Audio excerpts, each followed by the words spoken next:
मेरे 3 प्रश्न हैं।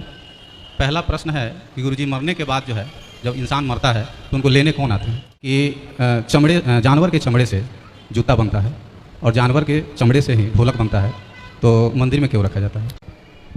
जय श्रीमन नारायण। जय श्रीमन नारायण। गुरुजी के चरणों में कोटि कोटि प्रणाम। खुश रहिए। मैं मोतिहारी ज़िले बिहार से आया हूँ। आपके चरणों में कोटि कोटि नमन करता हूँ। मेरे 3 प्रश्न हैं। पहला प्रश्न है कि गुरुजी मरने के बाद जो है जब इंसान मरता है तो उनको लेने कौन आते हैं? यमदूत अपने चित्रगुप्त को भेजते हैं। अच्छा। चित्रगुप्त होते हैं, वो आते हैं, जिसे यमदूत भी बोलते हैं।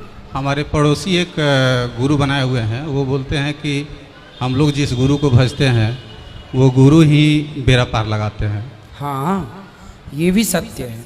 तो बोलो गुरु जी से जो पूछ। भक्त भगवान के धाम को जाता है ना, उस भक्त को उसके गुरु ही ले जाते हैं और भगवान के चरणों तक पहुंचाते हैं। सत्य है ये। जैसे जैसे जैसे मैं श्री संप्रदाय से हूँ, ये दास अनिरुद्ध श्री संप्रदाय से है। हमने आपको मंत्र दिया तो आप भी श्री संप्रदाय से हो गए। जब आप में से कोई जाएगा तो हमारे श्री संप्रदाय के जो प्रवर्तक हुए हैं श्री रामानुजाचार्य जी, वो हम भक्तों को लेने रिसीव करने आते हैं। श्री रामानुजाचार्य जी, ये जो आचार्य गुरु हैं ना हमारे, वही लेने आते हैं।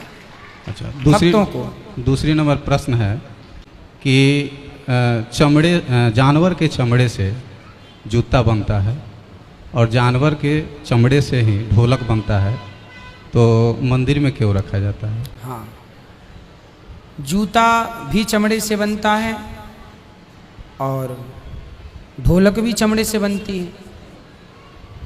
क्यों रखा जाता है, इसका कारण ये है कि देखो, हमारा ये हाथ जो है, ये दोनों ही हमारे हाथ हैं, पर एक हाथ पूजा के लिए योग्य है। दाहिना हाथ से पूजा करो, बाएं हाथ से ना करो। हमारी दोनों हाथ हैं। इसी हाथ में एक को शुद्ध माना जाता है, एक को अशुद्ध माना जाता है। उसी तरह जो चमड़ा पाँव से जुड़ गया वो तो अशुद्ध हो गया, पर जो चमड़ा कीर्तन भजन भगवान के लिए, तो वो चमड़ा भगवान के लिए जुड़ गया, इसलिए वो शुद्ध है, क्योंकि वो भगवान के लिए। तो भगवान से जो जुड़ जाती है चीज़ें, वो सब शुद्ध हो जाती हैं, इसलिए भगवान के लिए। तीसरा नंबर आपसे अनुरोध है कि मेरी अंदरूनी इच्छा है कि एक बार मैं मोतिहारी बिहार में आपका भागवत कराऊं। मेरी क्षमता नहीं है। कोई बात नहीं, आप ये मत कहिए कि क्षमता नहीं है। भगवान आपको खूब क्षमता बनाए, आपकी क्षमता बनाए, आपको क्षमता दें, और आप जो हैं उतने में ही सब हो जाएगा। मैं वहाँ से यही मन बना के आया हूँ गुरु जी के चरणों में। बिल्कुल बिल्कुल। कि मैं जब ठाकुर जी चाहेंगे, आप और हम दोनों अर्जी लगाएं बिहारी जी से। जब बिहारी जी चाहेंगे तो बिहारी जी भेजेंगे, बुलाएंगे। जय श्रीमन। जय श्रीमन नारायण।